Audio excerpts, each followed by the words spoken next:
This is a concerted effort. This is a concerted effort. Politics of personal destruction. Fuck you, John Podesta. All right, well, you see where I'm coming from. Okay, yeah. When I talk, that's because I'm interested in this ongoing whatever the hell they're doing. What's in your closet, John Podesta? Big Podesta? Big Soros? Do you want us to play these games? Because we're playing to win. Do you even know what you're protesting? How much are you getting paid? You will be the last to find out you've been duped. Enjoy yourself. You don't even know why you're here. You don't understand why you're here. You don't understand why you're here.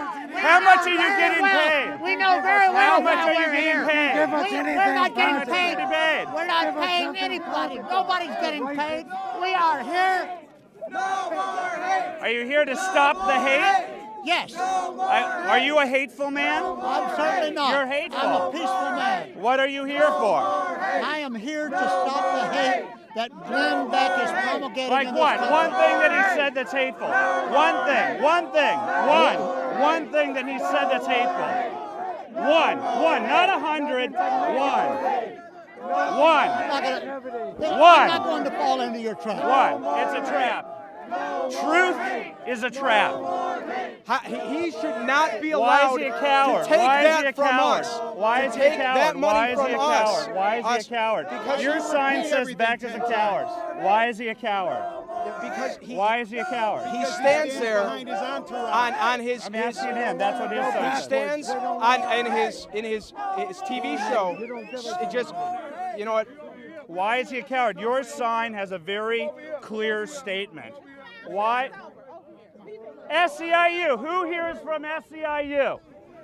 Gee, do you remember when SEIU beat up Kenneth Gladney, the black man? How did you feel about that? How did you feel about that? That's hatred.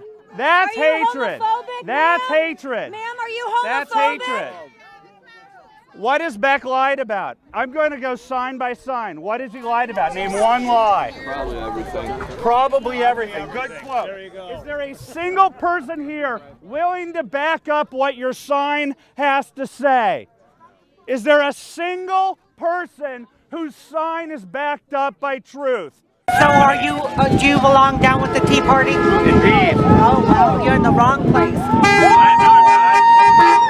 Oh my God, they threw eggs. They're throwing eggs. Lovely. They threw eggs. Isn't that nice? Yes. Okay, so the Harry Reid supporters throw eggs. Isn't that lovely? Throwing eggs, but they're throwing eggs.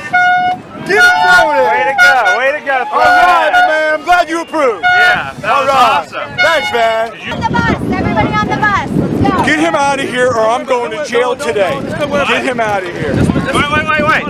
What did you just say? I said I love you, in spite of what you are. That's what I said. You're going to go to jail today if I don't get out of here? Everybody disagree with each other. I haven't said anything provocative. I haven't said one thing provocative. It's over. It's over. I have not said. My mere standing here is causing people to intimate that they want to be violent against me. Just standing here. CPAC has got to go. Behave yourself. Behave yourself. Behave yourself. Behave yourself. Behave yourself. Behave yourself. Behave yourself. Behave yourself. Behave yourself. You are freaks and animals. You're freaks and animals. Behave yourself. Behave yourself. Behave. Racist, sexist, anti-gay, right-wing bigots, go away. Racist, sexist, anti-gay, right-wing bigots, go away. Racist, sexist, anti-gay, right-wing bigots, go away. Racist, sexist, anti-gay, right-wing bigots, go away. Anti-gay yourself. Behave yourself. Learn to behave yourself. Stop raping people. Stop raping people. Stop raping. Stop raping people. Stop raping the people. You freak.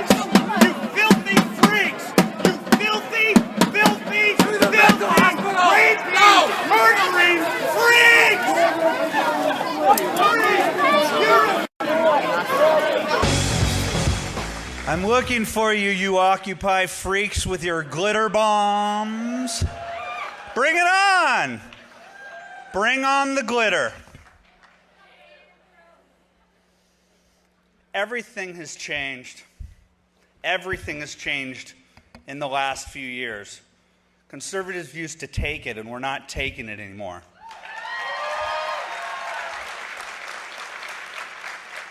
Just today, as I was planning one of my stupid, silly, funny tricks, I didn't have to because I got word when I was doing a radio show today that 200 of us went out to the Occupy people to stand toe-to-toe with them to say we are here and we're proud to be conservative and we're not going to take your... I didn't say it. I'm on TV right now. I'm a respectful conservative and my mom is watching. It's over. It's over. Right now, my Twitter feed is already calling me a big fat homosexual. Hello, children at home. No, your dad's not gay. That's how the left rolls. Everybody asks me, why do you retweet? Hey, why do you do that? I can't tell you how many people I admire. And in fact, there's almost no one in the world who I respect more than Hugh Hewitt. And he took me aside the other day and he said, I don't think you should be doing that, Andrew. I don't think you should be doing that. Well, Professor Hewitt, on this issue, I disagree. Because they've held over our heads with contempt the false narrative of their innate tolerance. The least tolerant people you will ever meet in your entire lives. I know it. I live it every single day, and I retweet it to remind them that I know exactly who they are. This next race, over the next year, everybody asked me, by the way, to come here to speak about tolerance and unity. I'll get to that a little bit later. Their place. Hi, my name is Andrew Breitbart. I'm the publisher of a website by the name of Big Government. I swear to God, this is a chance occurrence that I'm here. I had no idea that you would be here. I have a question for you. You spoke about hatred fomenting in this country. You alluded to homophobia and racism, being an undercurrent of what you're seeing out there. I put out $100,000 to show any proof that the N-word was said 2 weeks ago, and I have gotten no responses on it. Regarding organized labor, which I've long supported in my life, I was at the Tea Party in Searchlight when I was just standing there, and organized labor started to attack the Tea Party bus. I have it on video. We have the names of the people who did the attacking, and that the person was working in coordination with the Democratic field director of Nevada, by the guy by the name of Brian DiMarzio. We've outed the people. Kenneth Gladney was attacked. He had the N-word thrown at him. He was attacked by 2 SEIU thugs. Okay? My question is, well, this speaks to the narrative about hatred. Let me finish. Do you think that I don't have a valid point that I'm making here?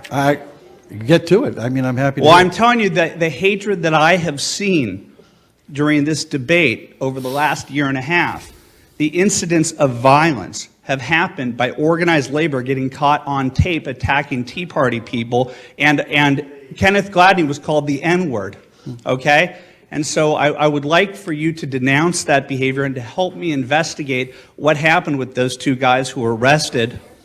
Will you help me look into the attack on the Tea Party bus by organized labor by the IBEW 357 and the SEIU in St. Louis? Look, first of all, I wish I were able to be here tomorrow after you give your talk, so I can ask. I would love to have. I'll be in a different place. I wish I were able to do that. First of all, violence of any sort is not called for. But let me tell you what I witnessed personally when I went up to the Hill on the day of the healthcare vote. The Tea Party people were there. I watched them spit at people. I watched them call John Lewis the N-word. So you heard that? Yeah, we did. We did. We did indeed. Wait a second. We did hear that. And if violence on any side, I don't care who does it, is wrong. Their anger. Their anger. Just like if you walked past, when I walked past the Tea Party people, they were angry at me. They know what I stand for. Evidence to show that these people have Really? expressed racism or homophobia. Really? You've created I witnessed it. You've created I witnessed it. I saw it in person. That's real There were evidence. 10,000 video cameras. You bet. Good evening, Mr. Breitbart. Thank you. I have a question and a statement, if you don't mind. Do the statement first. And Well, my name is Andrea Ortega, and I'm a sophomore here at the university, and I'm very liberal. So I came here for one of my classes because we were encouraged to come with an open mind, and that is what I did come with.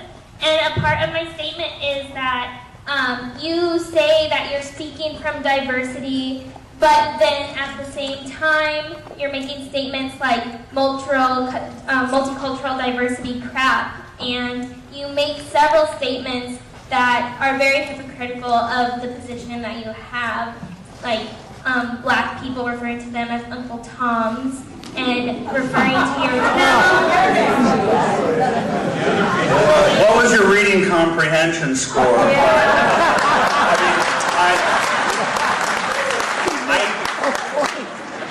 That is what the left calls black conservatives if they disagree with the liberal orthodoxy. My statement. Yes, yes.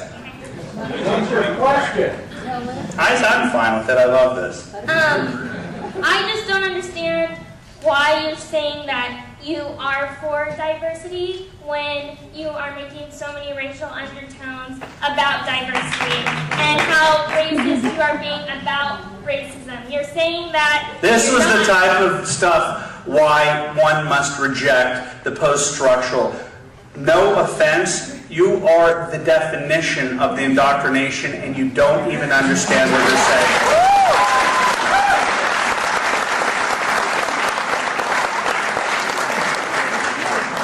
God help us. At least give her credit for bravery. I do.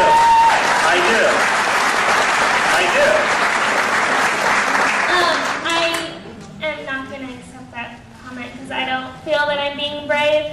But I just want to say that if you want college students to understand your campaign, you're going to actually have to follow through with how open-minded you say you're being. Where's the question? What's the question? Well, I was going to ask something, but I feel that you're not going to listen to what I have to say.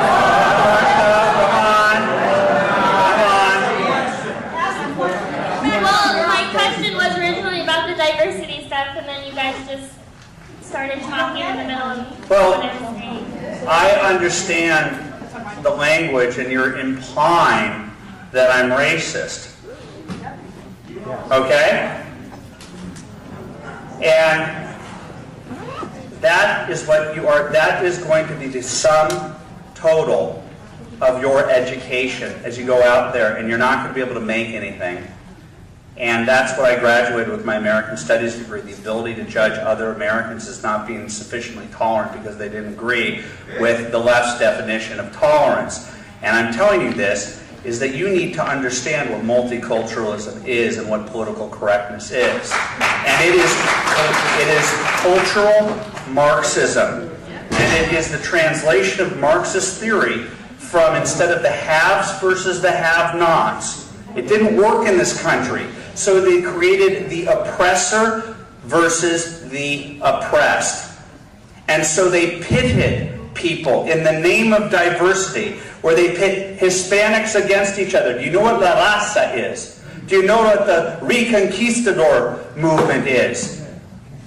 It is a racist movement in this country. What about the New Black Panthers, who are supported? They're racist. And the definition of racism is only white people can be racist because black and Hispanics can't be. That is malarkey. They have you thinking in terms of race.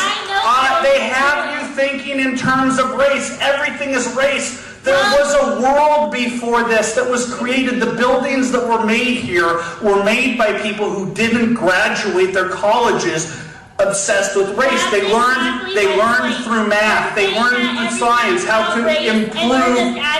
I'm answering. You had your statement. You had your statement, and I am answering it. You do not interrupt me. This educational system is going to fail you. You will not be able to invent a widget, and you certainly won't be able to build it in this country anymore. They have ruined. I am the ultimate example. I graduated from college believing exactly as you believe, and I walked in from the theoretical world into the real world and realized if I wanted to put rice on the table and pay for my rent, I better get out of this victimhood mentality, and I did. Listen to Hispanic conservatives. Listen to black conservatives. I'm the guy who has many people on the right saying, what are you doing on the Go Proud advisory board? If you can't be gay and conservative, then I'm not conservative. If you are, it doesn't even make sense to me. If you believe in fiscal conservatism, if you believe in personal responsibility, if you believe in a strong national defense, I want you on my team. That's where I'm coming from. And so you are brainwashed to think I am a racist, and you think I'm speaking in code terms. I don't think I could be any more explicit. I say what I mean, and I mean what I say. And I believe to the core of my being that this country will be destroyed by people like you who think you are doing good while you divide. You divide into separate different categories and we pit against each other. There should be no Congressional Black Caucus. There should be no Latino caucus. Acorn was caught red-handed, and all they can do is the politics of personal destruction. No accountability. At the end of the day, 3 people expose this thing. They don't care about the rotten corpse of the great society being exposed. They don't care. They don't care. They don't care about these people. They don't care. It's disgusting. Well, was there actual prostitution involved? I don't know. Go find him. What? So was there actual prostitution involved in what you exposed? They posed as a pimp and a hooker. I don't understand what you're talking about. Why do you think that's a point? Why don't you care about Acorn? No, I don't. Why don't you care about Acorn? So why do you care about the nuances? Did you see the tapes? Are you insane? Are you so? Is your ideology so strong that when Acorn in almost every office except for one, are you so insane that they help them create 501c3s and say, for this underage, Mike Madden, for this underage prostitution ring where we're going to get these 14-year-old girls. It's called sex slavery. You're supposed to be liberal and care about this shit. Right, but I mean... You don't care. Well, there's a difference between actual sex slavery and imaginary sex slavery, isn't there? Okay, Acorn went into Acorn. Sorry to bother you, but we actually need to break this up. We're trying to Acorn, let's move. I won't trip you. I won't trip you. Acorn went into a Jackson Hewitt office with NBC and did a fake video. You go around saying, Acorn, why do you pose under false pretenses with NBC to expose something when you're not actually trying to pursue a loan? You're trying to expose Jackson Hewitt as being a bad operation. You don't care when Salon Magazine goes undercover and tries to get people, get a disease. That's what Dan Savage did. How sick are you? How sick are you? That's what you did. Salon Magazine used a journalist to pose as a Christian to work for Gary Bauer. He was sick. His entire article was about putting snot on the telephone, on his pen. He insinuated that he'd stuck it in some pretty nasty places because he wanted to get Christians sick. And you're asking me about journalism? You've got to be kidding me, buddy. Okay. What's the difference? Ready to rush to the front lines, and depending on your view, he's also been described as a conservative propagandist and a Tea Party loyalist. His new book is called Righteous Indignation, Excuse Me While I Save the World. Not a very modest title. In the book, you will find scarcely a word about one of his most infamous episodes involving Shirley Sherrod, the former USDA official fired after a video of her was posted on a Breitbart website. Sherrod is now suing Breitbart for accusing her of racism after showing, quote, a deceptively edited clip. and I'm delighted to say that Andrew Breitbart joins us now. Good afternoon, sir. Well, I don't accept the premise. But let me move forward. In your book, which I've read, you write, I'm not religious, and I'm certainly no theologian, but if there's one thing in religion that speaks to me, it is the idea of absolute truth. We start by uncovering the truth and telling everyone about it. So those are your words. Absolutely. So let's start then with establishing a single important truth. Did you watch the entire video of Shirley Sherrod's speech before you posted what were 136 seconds of it online? No. Was that a responsible thing to do as a journalist who is concerned to excavate the truth? I guarantee you that every single day MSNBC does that all the time. In fact, MSNBC was the place that cut off a black person's head and said that the Tea Party was racist because they were coming to tea parties with guns on them, and MSNBC cut the actual guy, and the guy was black. Sure. Is Andrew, that true? Is that truthful journalism? I wasn't here, and I don't know the details. I go, well, look. Sure. The thing is that can I just go back to the point, though? I'll go back to the point. Just back to the point. The actual speech was 43 minutes long. Right.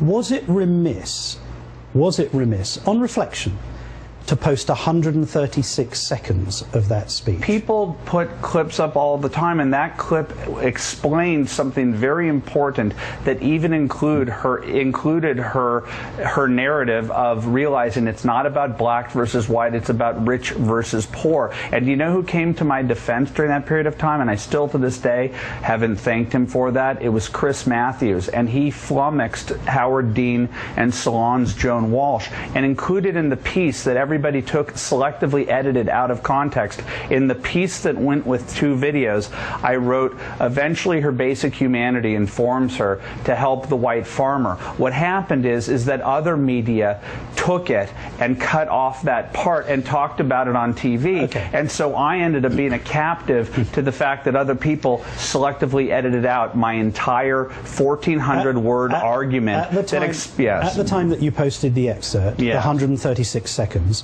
you wrote, Shirley Sherrod had, quotes, racially discriminated against a white farmer. Read the whole. Why are you selectively editing out the entire piece? Can I just finish? Sure. And that the NAACP audience approved with murmurs of recognition and agreement. Quote. Now, we have you saying something similar on camera. Let's take a look. I think that the clip as it exists proved precisely the news point that needed to be made. What was that news point?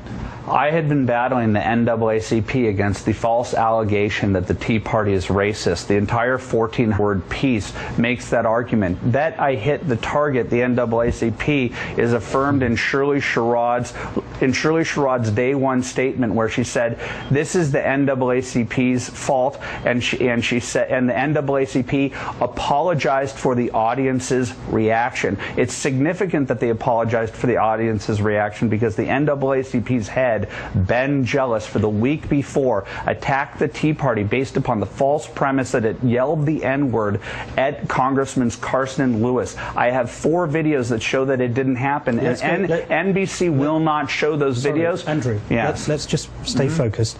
You said in your original text in that video, Miss Sherrod, I'm quoting you, admits that she discriminates against people due to their race. Precisely, yes. That's what I... In the piece, she did, and the audience reacted. Please allow me to explain what I'm going to put to you. That was the diametric opposite truth of what she said. What she actually said was that she went on to go out of her way to assist, and her experience was an example of not discriminating on the basis of race. Why do you put Miss Sherrod admits that she discriminates against people due to their race? That's a deliberate misrepresentation of the truth. I wrote in the piece that eventually her basic humanity informs her to help the white farmer. Andrew, and I'm quoting your words. Yes, and read the rest of the piece. How can you claim in your book to be so committed to truth-telling? I just told you the truth. How can you do that I just told you the when truth. you publish something... You don't want to hear what I just told you. I'm listening to you, sir. I told you, eventually her basic humanity informed her to help the white farmer, and I kept in the part of the arc. The whole point was to show that the NAACP has no right to judge the Tea Party on racism if it keep its own house in order. That was the point of it. That was the point of the clip. So if your work was so balanced, why was she forced to resign? Who said that it was balanced? That's what you're just arguing. I'm not. I came with a point to show that the NAACP was in no position to judge the Tea Party. That is exactly what happened. And listen to me. Nobody went after. Nobody went after President Obama. Even after. Can I just put this? Even Glenn Beck. Even Glenn Beck, who happily believes the notion that an Islamic caliphate is being constructed, in his words, from New Zealand to Nairobi. Even he says that you deliberately misrepresented. Well, he's lying, and the reason why he did. He's right, isn't he? He insinuated on the. You misrepresented her. Do you want me to answer the question? Please do. Did you misrepresent her? I'm answering. Listen to me. Glenn Beck said Andrew needs to apologize. He insinuated that he didn't touch the story. They said that the reason why the White House fired her was because they were worried that she was going to be, that this was going to be on the Glenn Beck show. Glenn Beck, in fact, ripped into Shirley Sherrod in his morning radio show. He was the one that diverted the attention away from the context, which was the NAACP angle, and made it about Shirley Sherrod. And That's an interesting argument. On the air, he cut out the part where she said that I kept in the video that said it's not about black versus white, it's about rich versus poor, which is her redemptive arc, which complements, which was in the piece that said eventually her humanity informed her to help the white farmer. Answer me why the President of the United States, when he was told that she helped the white farmer, did not rehire her. It took another day for that to happen. The reason why this happened, MSNBC told me. They said Andrew Breitbart was responsible for black farmers in the lawsuit. Let's go back to your book. You don't want to know the truth. Of course I do, Andrew. You don't. Let's go back to the book. In the book, you say that one of the biggest influences on your intellectual and social development is a man you call Professor Rush Limbaugh. Is that right? Yes, he was very influential. Okay. Now, you know that Mr. Limbaugh quite recently did a, some would call humorous, others would say offensive impersonation of the Prime Minister of China. You also have asked Kevin Pezzi to write for BigGovernment.com. Oh my gosh, you really are getting your Media Matters talking points. Can I just go with you to this? Once I found out about who Kevin Pezzi was, he submitted a piece. Can I just, Andrew, he submitted a piece. The second we found out about him, we got rid of him. Allow me to finish. Mr. Pezzi, as you know, likes to use racist epithets like Japs and Chinks. He also maintains that African Americans should be grateful for being subjugated. That's deplorable. It's deplorable. It's deplorable. It's deplorable, Andrew, Martin. Why are you doing guilt by association? Because here's the point I'm trying to make. You're selectively editing out the fact that I got rid of him once I found out about that. I had never met him before, and he submitted an article, and you are selectively editing history right now. Allow me to take you back to what I was just saying. You take 136 seconds and post it.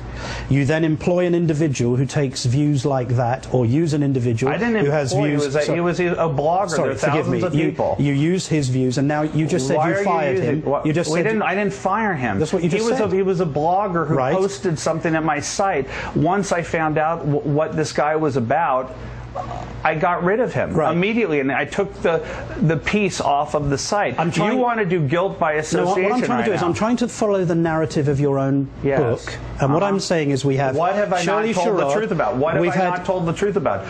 We've had Rush Limbaugh. Let me just get. What have I not told the truth about? What have I not told the truth about? You started this off. I want to ask you a question. What have I not told the truth about? Let me ask you a question. This week, Obama dressed and in a family of apes. Are you asking me about this? What do I have to do with it? I want to ask you, what do you think of that image? It's deplorable.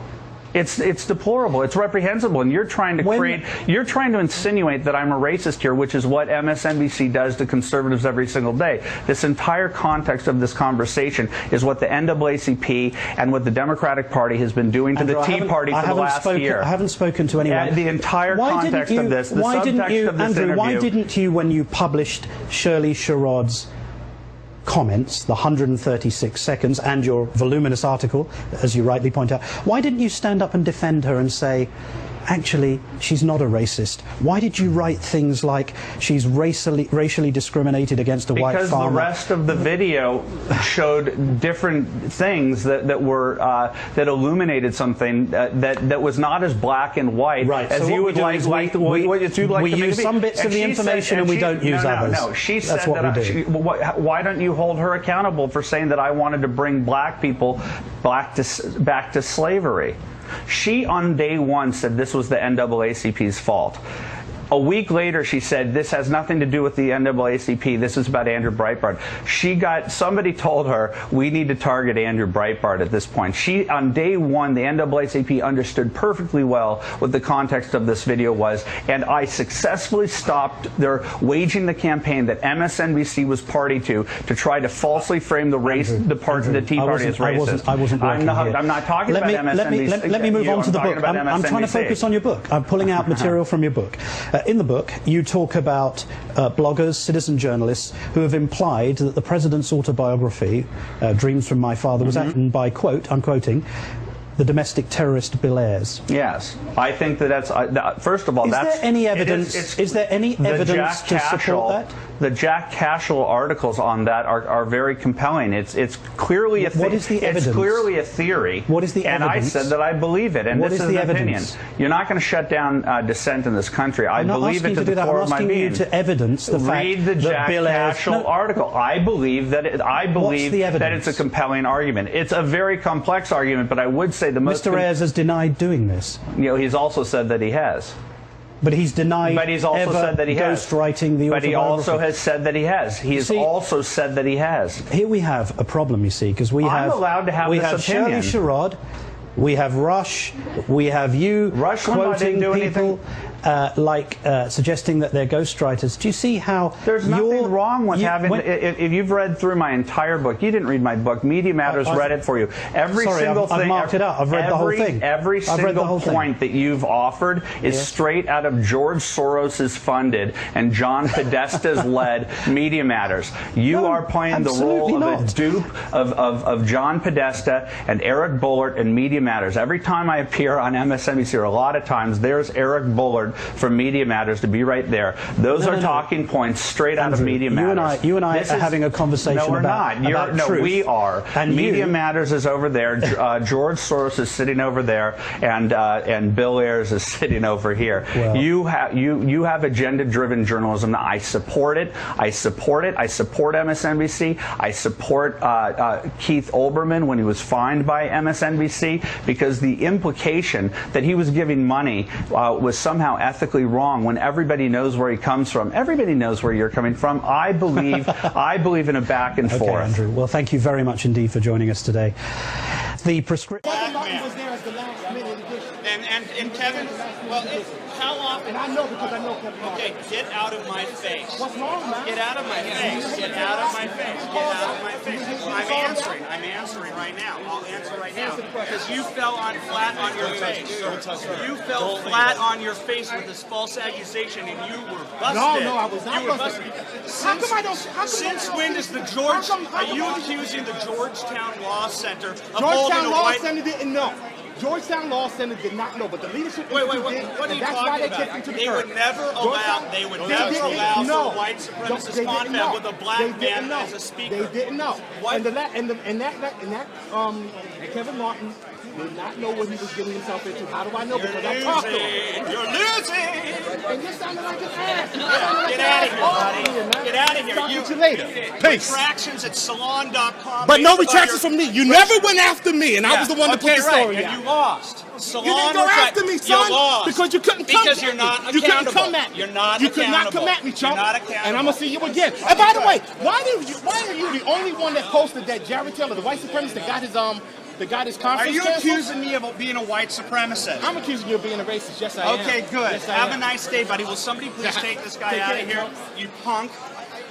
And I went to Washington, D.C. well before the Tea Party happened, and I started to meet with Republican leaders in large meeting rooms, and I told them about the burden of the American people, the patriots in Hollywood, and they exist in large numbers. And if you really want to win in this country, you're going to have to fight the culture war. And you know what these people said to me, almost to a person?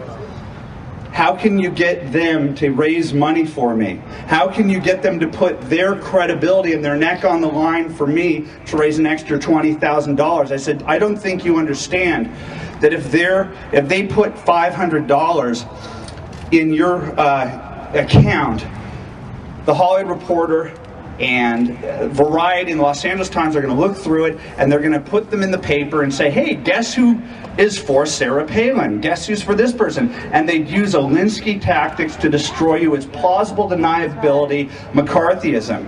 And the Tea Party, to me, started here. They sensed that America, they were trying to send a message to figure out a way to tell America, don't make the bargain with the false mantra of hope and change. Because at the end of the day, what you're going to be visited by is thuggery. And what have we been witnessed over the last year and a half? I was in Chicago last week, and this is going to encapsulate the last year and a half.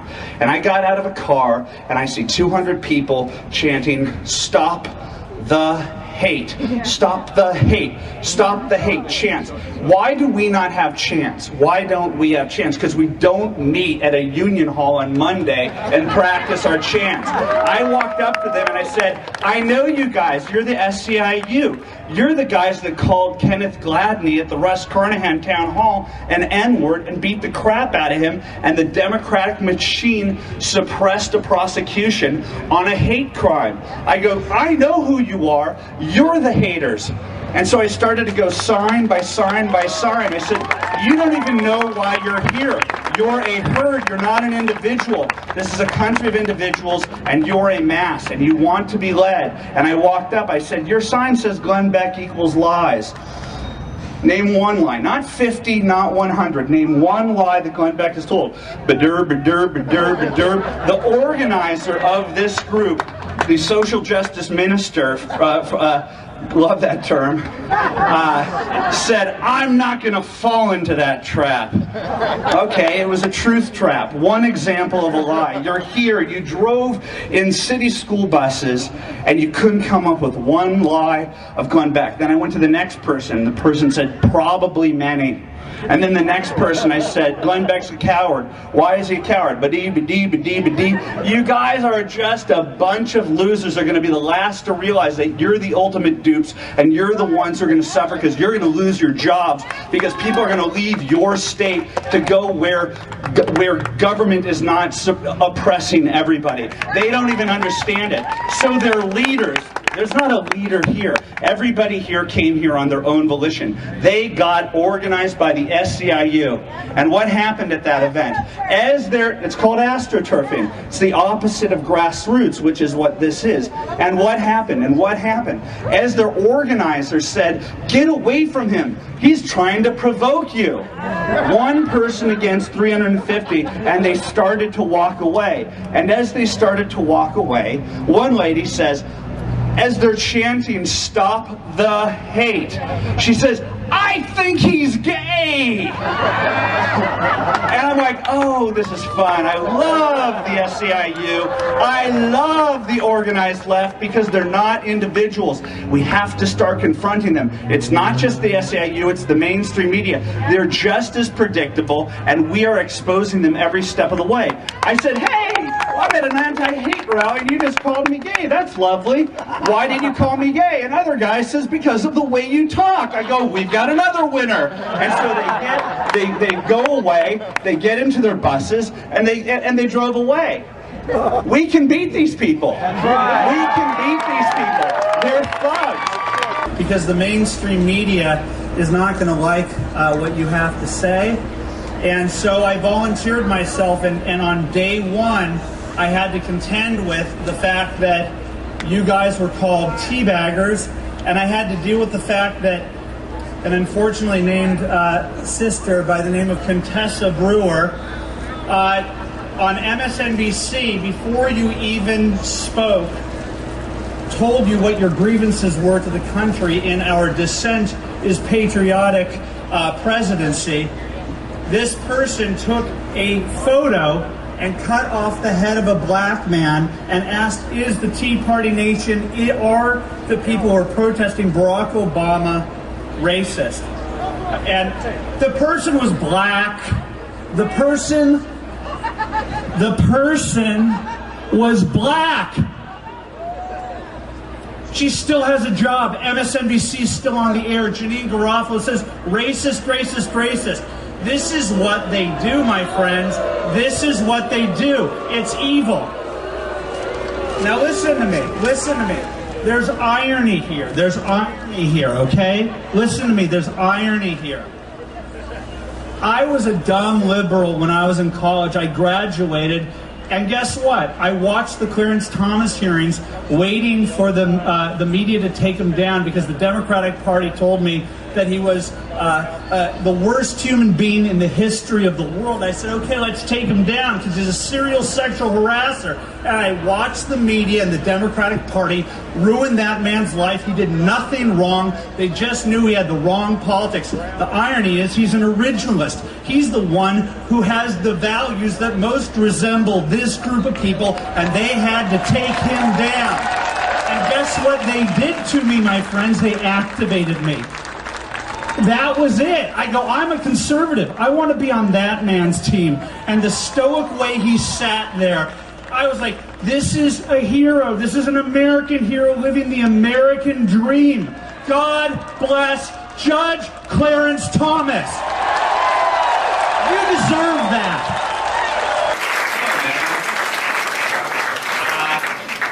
I bet you my week was weirder than your week.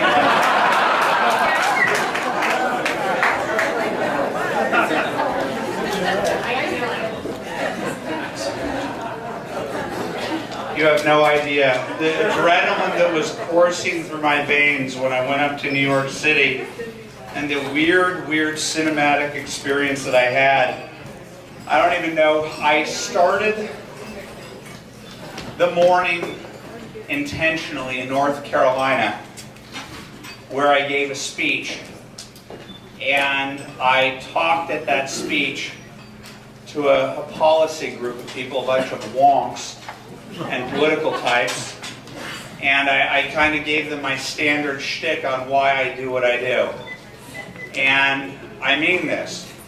I live on the National Cemetery in West Los Angeles with the largest frontage of the part of the property where the bodies are buried of people who died in Iraq and Afghanistan. I've lived there since the year 2000, and we remodeled our house, whereas the last people that lived there hid the fact that that was the backyard, and we created, floor to ceiling windows, so that's all you can see. And so every weekend, I see families, many people, often parents who are just a bit older than I am, visiting their loved ones who died within the last 5 or 6 years.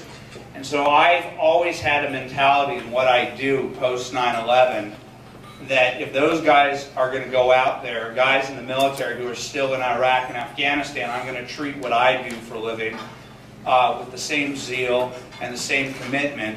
And so a lot of people in the media don't like my language, they don't like my attitude, they don't like that they can't put me into a category, but at the end of the day, I'm not going to step away from the definition that I consider myself a warrior, and I really do believe that what I call in the book the Democrat media complex, which is the natural alliance of the Democratic Party, liberal interest groups, and the mainstream media, is something that needs to be taken down.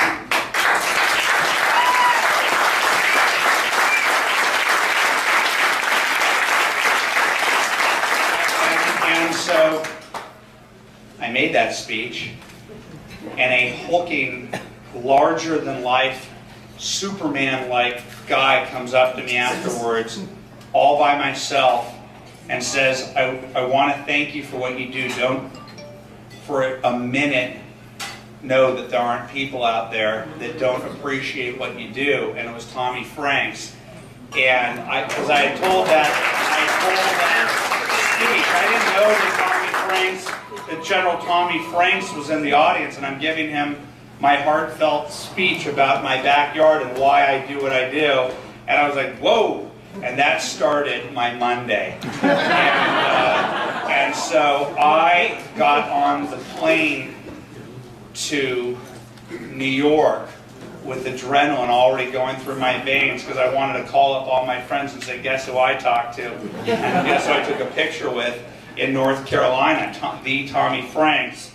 It was beyond invigorating. And so on Sunday night, the night before, we had devised our strategy. Look, you don't need to devise strategies when you're the New York Times, because you're the New York Times and you can just drop the story. And if you're Congressman Boehner or Cantor, you know that your days and nights are numbered if the New York Times drops it. But when you're a little lowly blogger like me, and you have the mainstream media and the left blogosphere and Media Matters and Salon and the Huffington Post and the Daily Kos all out there saying when you report a story as what happened last week, go out and destroy Breitbart. That's what they said. There was a rallying cry at the Daily Kos, go out and destroy Breitbart. It wasn't let's figure out the facts and try and debunk this story. It's let's destroy Breitbart. Ask Marcos Malitzis, who's on Meet the Press, why he's on Meet the Press, when at his website, his first order when seeing this story is go destroy Breitbart. And what did they do? They devised a strategy to proclaim that I was the hacker behind the illicit tweet. And so when I use war metaphor, it's because it is a media warfare that we are involved in. And when the mainstream media tries to pretend that it doesn't exist and that they haven't taken their sides, they flummox me, and that's the nicest words I can use to describe that, because they are what they are. It's like Spielberg, Katzenberg, and Geffen at DreamWorks who say, what liberal bias in Hollywood? Okay, you flummox me too, fellas. The Liberal Grows Up, segment 1. You describe in Righteous Indignation a privileged upbringing in Southern California. Exclusive schools, very comfortable circumstances. Your parents weren't particularly political, but they were more or less conservative. And then this, I'm quoting from the book. Through some form of osmosis, I considered myself a liberal. How come? My parents didn't fight for to maintain what it was they were teaching me through their deeds and their acts. They are a very silent generation. I grew up around with friends who had younger baby boomer parents, and they were very forthright in their politics. They would go to their rock concerts. They'd go to their Rock for Kampuchea. They'd fly to Philadelphia for Live Aid. And I remember my mother would watch Lawrence Welk on Saturday nights. The juxtaposition of... That's not a hard choice. You want where the action was. It was, and so as much as I loved my parents, the flow towards my friends and their parents' way of life and way of thinking was the most natural thing in the world. Okay. I loved my parents, but rejecting their orthodoxy was simple. Once again, from Righteous Indignation, a turning point. You're in New Orleans, you're studying at Tulane, you're sitting down for a math exam, quote, and you're not doing well. I started to consider that maybe years of skating by, recklessly expecting everything to work out, had been exactly the wrong approach to derivatives. Nice sentence, by the way. Apparently, I realized sometimes it doesn't work out. Sometimes you do have to make it work out, which means that values do matter, close quote. Andrew, you're raised in a conservative family and come out a liberal. You go to what you called, I don't have experience of Tulane, but I have no reason to doubt you. It's any humanities department USA, and I hate to do this to Tulane because I'd love to be invited back there to speak to the students, to tell them about an alternative approach. I guarantee it lies in your future at some point. Somebody will fund a trip to Tulane. But it's a liberal, it's an American university of its time, and you come out of that a conservative. How did this happen? Well, you are swimming against I was an American Studies major, and I really did think that when I chose that, that it would be reading about the Constitution, the Constitution, the Founding Fathers, Mark Twain, and sort of a benign approach towards the American experience. And I didn't realize this until afterwards, because I can say this with absolute authority. Had I not graduated, had I not been given my diploma, it would have only been me to blame. I went in New Orleans do as the New Orleanians. I really did partake in the culture down there, and I can't believe I did graduate. But there was a point where Mardi Gras every night for Andrew Breitbart. it was, and it was as depressing as it was ecstatic and fun. It was just, it was a prison of decadence, and it was 4 years of nonstop where people would come and visit me from my former life in Los Angeles, and they'd leave saying it was the best time of their lives. And as they'd get on the plane to depart the Bacchanalia, I would whisper under my breath, "Please take me with you," because it was Groundhog Day. It was every single. It was the It was the Monday nights. It was the Monday nights when people would say, "Do you want to go out?" And I said, "Nah, I think I'm going to stay in and study." And then 15 minutes later, I'd go out and I'd meet them. So I really didn't. I didn't dedicate myself to academia, and it was only after I graduated when I got a letter or an email, I don't remember the exact year, I think it was around 1994, asking me to assess my degree. You know, it was self-assessment, or an assessment of it, and I started to look through the books, wondering what was that. What was that education? And what I remember was, to synthesize it, I've watched C-SPAN my entire life, and I remember I've watched Noam Chomsky talk in this strange jargon that is not accessible to the average person. And I remember thinking to myself, there was a period there in my American Studies class where I was hearing the word deconstruction and semiotics a bit too many times. And I'm like, what's going on here? What is this language? What are they trying to do? And I started to analyze the courses that I took, and I realized that it was cultural Marxist theory. I'm like, this is kind of strange. I thought that this was supposed to be American studies, not German, Italian, nihilistic theory. So in a way, it's just as well that you were debauched all 4 years. That's the whole point of that chapter, is that I think alcohol saved me. You go. I want to get to the census. One other point your critics make is they say that you're animated by resentment over race. They point out that you've attended at least one conference where white nationalist literature and speaker were promoted. And they point to a time when in college at Rutgers where you were actually kicked out of a dorm for using racist slurs. I mean, that's outrageous. I mean, that's been completely disproven on the internet. I'm not even going to address that. That has been absolutely debunked. That was a Max Blumenthal hit piece at Salon where they had to issue retractions. And so the type of journalism, this is the type of journalism that we do, is to counter the false narratives and the slurs that happen like that from political operatives like Max Blumenthal, like Joan Walsh at Salon, who used journalism journalism as a platform to slur James O'Keefe. When you take true. On corruption, this is your diary. When you stand up it points it out. To power, when you stand up to institutions, people are going to come after you. They're going to use character assassinations. Well, we're going to rise above that. This is not about me. I'm creating a movement of investigative journalists across the country. And they're not going to stop us with character assassination and all this innuendo. But you don't deny that this was your own diary that pointed this out. And they're not going to be able to stop us. You don't deny that. No, what I'm saying is when you stand up to powerful individuals, they're going to try to destroy you and smear you. But this is not about me. This is about the truth. And they can't stop us with that type of stuff. And as you know, and you did, and I have to give you credit for this, on Acorn you did expose people doing things they shouldn't do, although Jerry Brown points out that you didn't show any illegality by Acorn. What is it illegal to help set up a prostitution ring in every single office? If that isn't illegal, then maybe perhaps we should create some not helping. They get federal money. Al Franken voted against Acorn. The census was delinked by the White House by way of the Treasury Department and as part of the executive office. What he exposed caused a lot of damage.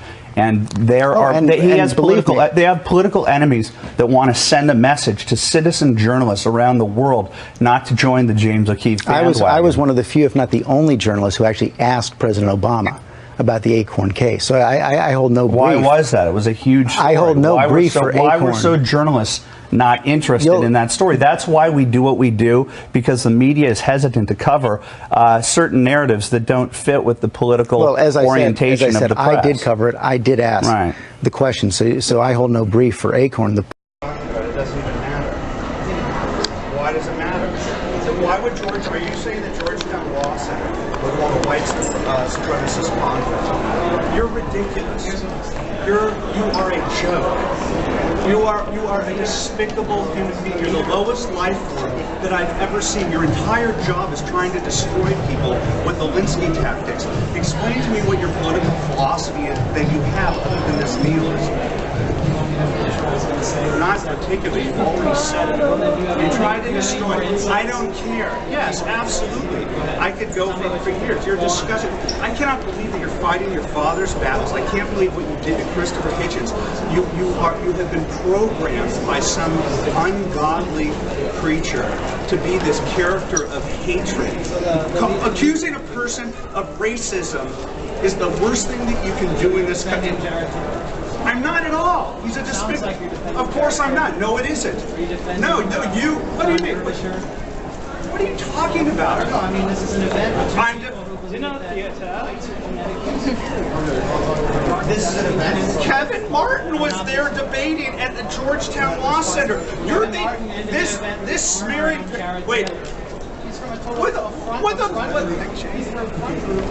Make your case. Make your case. This isn't a case. This is guilt by association, you punk. Because you're a punk. You destroy people. Because you try and destroy people's lives through innuendo. Innuendo.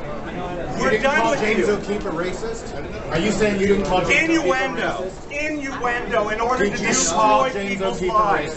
You're the most despicable life form I've ever seen.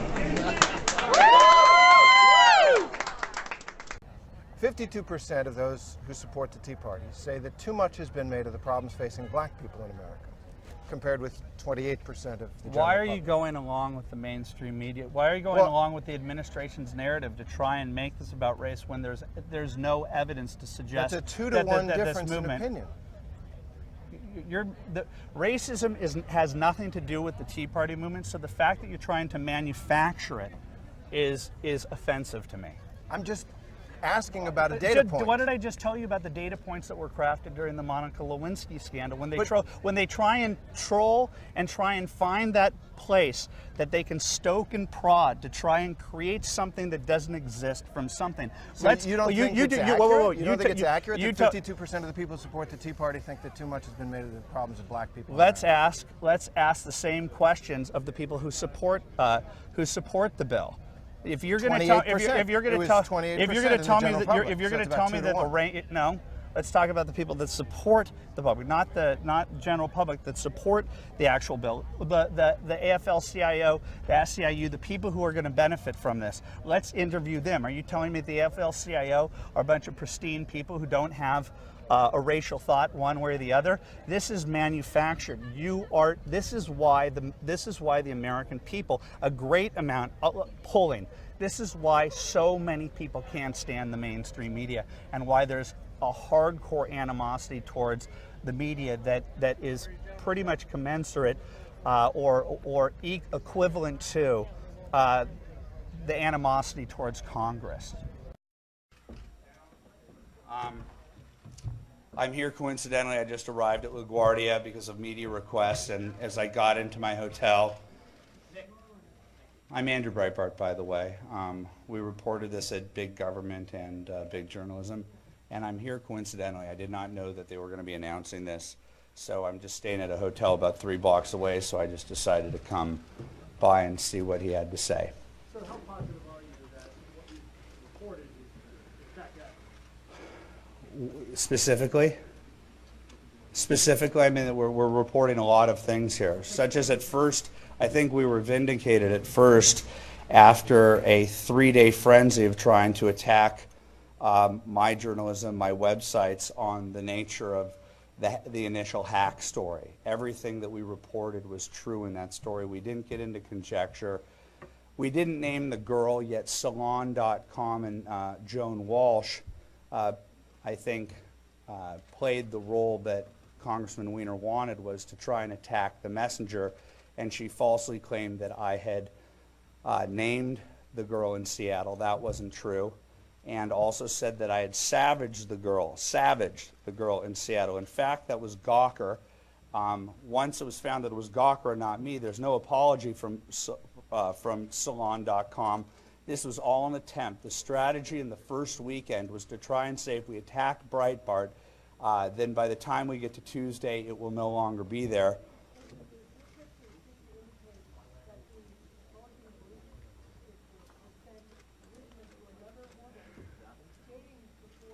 Yeah, that's strange to me as well. I don't have any answers to it. I'm here also to get some answers as well. This is a coincidence that we'll be able to be as straight and honest with you as humanly possible. I was there on Friday night at around 7 or 7:30 with my wife when I looked at my iPad and I saw that somebody retweeted something from his account. I clicked on it, I looked at the image, and maybe I'm dense or something, but it took me about 14, 15 seconds to go, what could this possibly be? And I was like, oh, I know exactly what that is. And what happened is we realized that we had a tip in our tip box that had come previously, that came on May 20th, where a person representing this woman said that they had some incriminating photos. And so it was on that evening that I tried to contact that tipster. I was able to contact that person's point person on Saturday.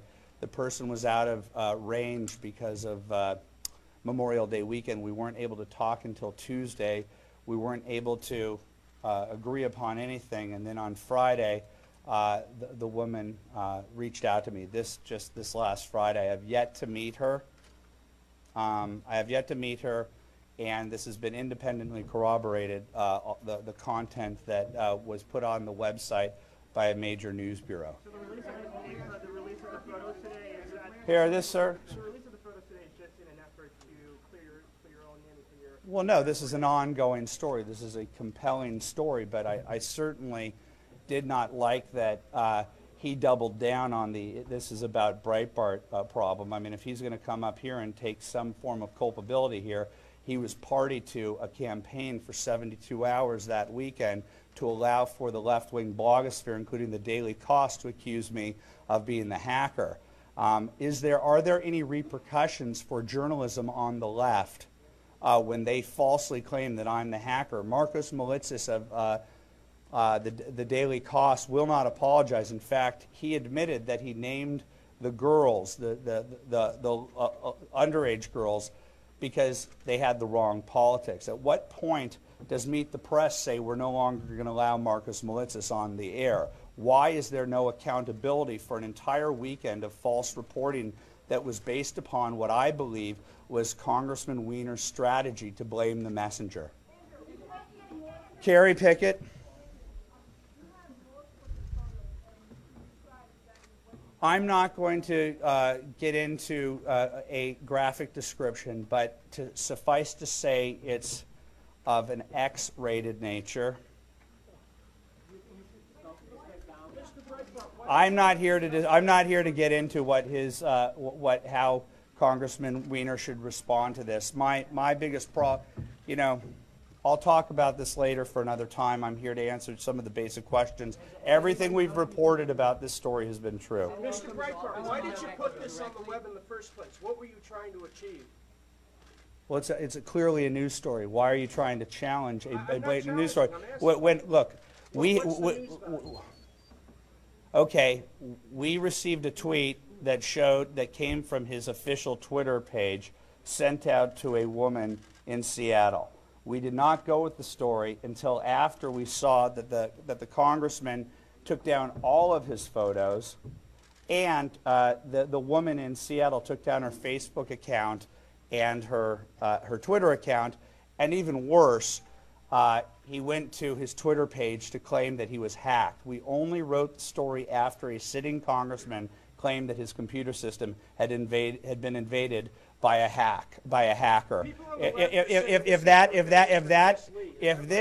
this isn't, how Is this revenge for Tristan? how is it revenge? The story played itself out in real time. There was zero premeditation involved in this. This is a legitimate story, and this is a continual attempt to blame the messenger. And that's what this press conference is.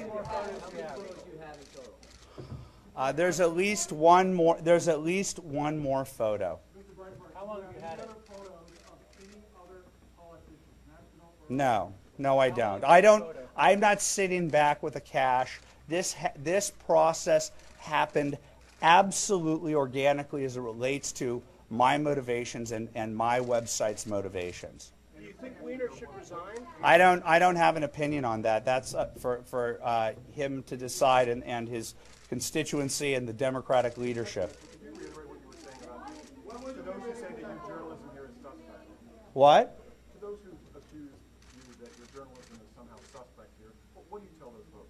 Oh, well, the Acorn story is interesting because everybody says selectively edited, selectively edited, selectively edited. And when Hannah and James came to me, I said that the mainstream media, they didn't come to me because I have a big satellite van out in front. I had a basement in Los Angeles. Why did they come to me? They knew that the mainstream media wouldn't want to see a story about President Obama's vaunted community organizing group behaving in such a nefarious fashion. They came to me because I had to figure out a way to go around the president's protectors in the mainstream media, and I did. But I told them, you're going to be held to a different standard. And James put his edited videos, okay? He truncated time just like every person in this room does. But I said what we're going to do is we're going to put the full transcripts and the full audio of these visits so that nobody suspects that you cut these things up to put words into their mouths. I have no intention at this point to release that photo. I'm not waiting for anything. I want to hear the truth. I want to hear the truth from Congressman Weiner. Quite frankly, I'd like an apology for him being complicit in a blame the messenger strategy. That was clear what happened. 72 hours in Palm Springs with your family is excruciating when you are being challenged. Andrew, why aren't you on vacation? Why won't you get off the phone? Because I'm being accused of being the hacker against a congressman. He said nothing. He allowed for that to go. His minions perpetuated that false, malicious meme, and then he went on CNN to attack me. I feel he was complicit. What? Yeah, you're Marsha, aren't you?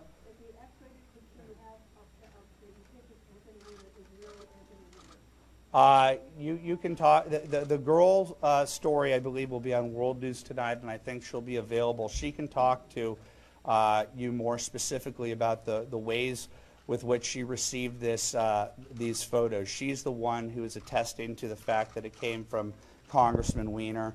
I've seen it. I've seen a lot of this congressman's body at this, and he's in very good shape, and it appears to be his body. I know. Sir, with all due respect, why should we believe your story? Okay, everything that I've said so far has come to be true. I'd like to hear one. The media says Breitbart lies, Breitbart lies, Breitbart lies, Breitbart lies. Give me one example of a provable lie. One. One. Journalists, one. Put your reputation on the line here. One provable lie. Then why won't you release the photo? Do you know what I would be accused of if I released this photo? I'm doing this to save his family, okay? And if this guy wants to start fighting with me again, I have this photo. But I absolutely do. I'm not doing this for nefarious purposes. I'd like an apology from him for allowing for his political protectors, this was his strategy, was to blame me for hacking. Oh, don't worry. Breitbart's our regular whipping boy. We can accuse him of anything, and the press will not hold those journalists to account no matter what they say. And so I'm here for some vindication. Welcome back to the show. You know, there was a tuberculosis outbreak in Occupy Atlanta. That's not the news you're going to find in the consensus media, though. They're still cheering on these folks. Well, other than the Sun News Network here in Canada, the best place to go to find out what's going on in the Occupy movement is Andrew Breitbart, and he joins us now from Los Angeles. Andrew, thanks a million. You're our real source because no one else is reporting what's really going on.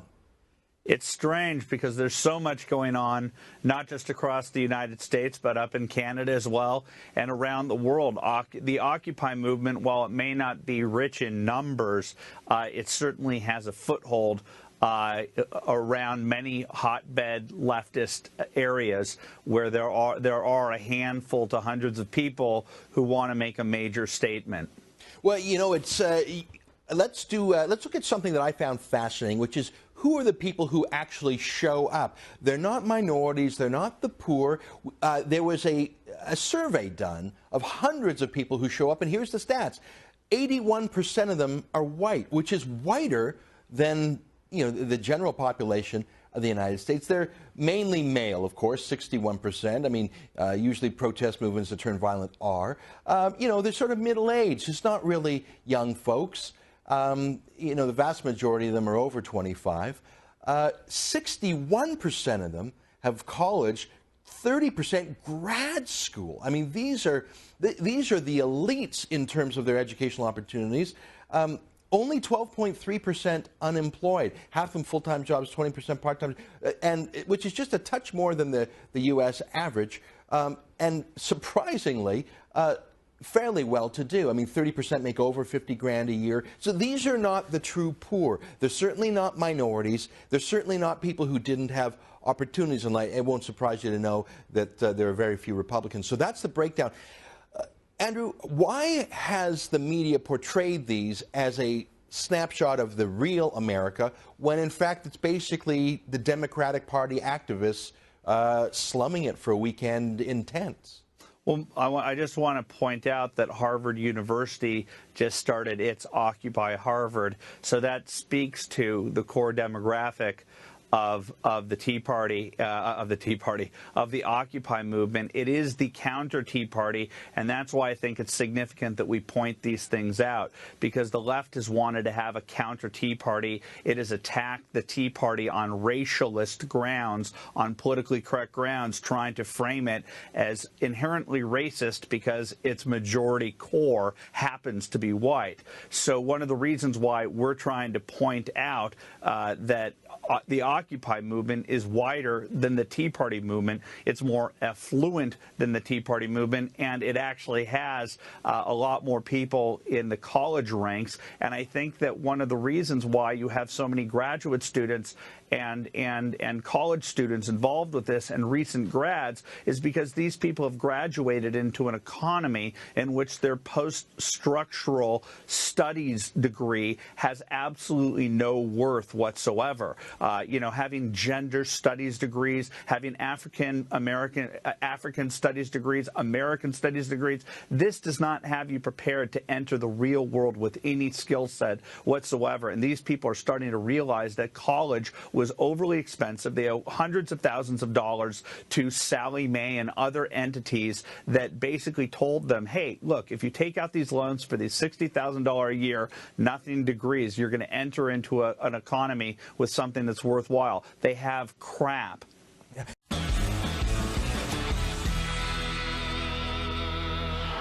The most well-known civil rights organization in American history passed a resolution earlier this evening that condemns elements of the Tea Party movement. Now, the resolution introduced at the NAACP National Convention in Kansas City accuses Tea Party members of exhibiting, quote, explicitly racist behavior and trying to, quote, push our country back to the pre-civil rights era. Now, the document also claims that Tea Party members hurled racial epithets at African-American members of Congress. Now, those incidents have gone unsubstantiated, but that did not stop the NAACP from passing its resolution just a short time ago. Joining me now with reaction, Andrew Breitbart from Breitbart.com, who has offered $100,000 to anyone with video evidence showing abuses by Tea Party members. And here in studio from the New York Civil Rights Coalition, Mike Myers is with us. All right. Andrew, let's start with you, because these accusations are not substantiated. The one that they keep saying, I'm going to give 4 different angles of the accusation that a member of Congress, Congressman Carson, that racial epithets were used against him. We'll put it up on the screen. And we're doing this, again, there was a lot of media there, so we decided to go from 4 separate different angles. Now, number one, you can see a lot of people have recording devices. You offered $100 grand. Has anyone ever offered the evidence?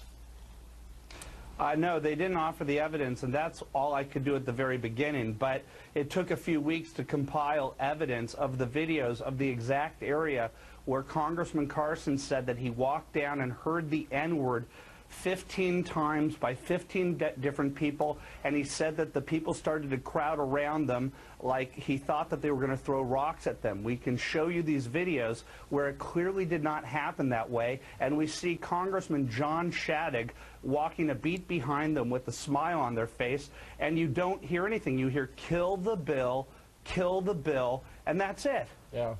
Well, Mike, I mean, look, this is the NAACP here. Explicitly racist behavior. I think one of the worst things you can call somebody is a racist. The NAACP is a 101-year-old organization. It is showing signs of Alzheimer's. It is a kind of brain death. Anybody white who disagrees with the NAACP is a racist. Anybody black who disagrees with the NAACP is pilloried and with racial calumny. They're Uncle Tom, or they are a Negro. This is a sign of brain death, because this is and the irony of it all is that the NAACP is accusing the Tea Party of wanting to push America to the past, pre-civil rights era, and that's exactly where the NAACP is stuck. In the past, it does not see, it does not recognize the significant racial progress in this nation. The president said of the NAACP, he said the following. He said, "We felt that the time had come to stand up and say, who is that? It's Ben Jealous, a nobody." Right. Okay, well, all right, hang on a second. The time has come to say it's time for the Tea Party to be responsible members of this democracy and make sure that they don't tolerate bigots or bigotry among their members.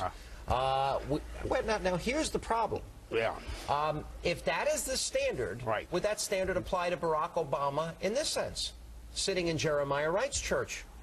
Would that apply to them? Are they going to condemn the new Black Panther Party for standing in front of a polling place, hurling racial epithets at voters? Better yet, at an NAACP-sponsored press conference, the NAACP had a speaker there who was condemning a black member of the Tea Party as an Uncle Tom, at this conference. As a Negro, no, at the press conference in May, as an Uncle Tom, as a Negro, because this black man who is a free market person doesn't agree with them. Yeah. Now, this is the NAACP engaging in racial calumny, and that's why I say the NAACP is not only a hypocrite, it has betrayed its principles as a sane organization. It is brain dead. All right, let me go back to you, Andrew, here for just a second here.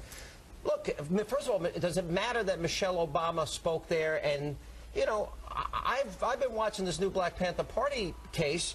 Does it matter? I haven't heard any Democrats talk about the new Black Panther Party standing outside the polling place, Andrew. Well, yeah, obviously this is coordinated with the White House. Michelle Obama would not go somewhere if she didn't want to be in harm's way. So she was drawing attention to this, and it worked. I will say this. Mike Myers, you're an American hero for standing up against this type of stuff. Kenneth Gladney was beaten by the SEIU and called the N-word. One of the people at the NAACP in St. Louis called him an Uncle Tom. He's a black Tea Party guy. They called him an Uncle Tom. And if you want to talk about the state of the NAACP and the Democratic Party right now, on a technicality, Cedra Crenshaw is the Tea Party candidate in Joliet, Illinois, and the Chicago machine took her off of the ballot. They do not want to have a black conservative running because it undermines their desire to in a summer of bad economics, to create division in this country because they're so fearful of what's going to happen in November. Cedric Crenshaw, yes. Andrew is exactly right. The NAACP is now a political arm of the White House.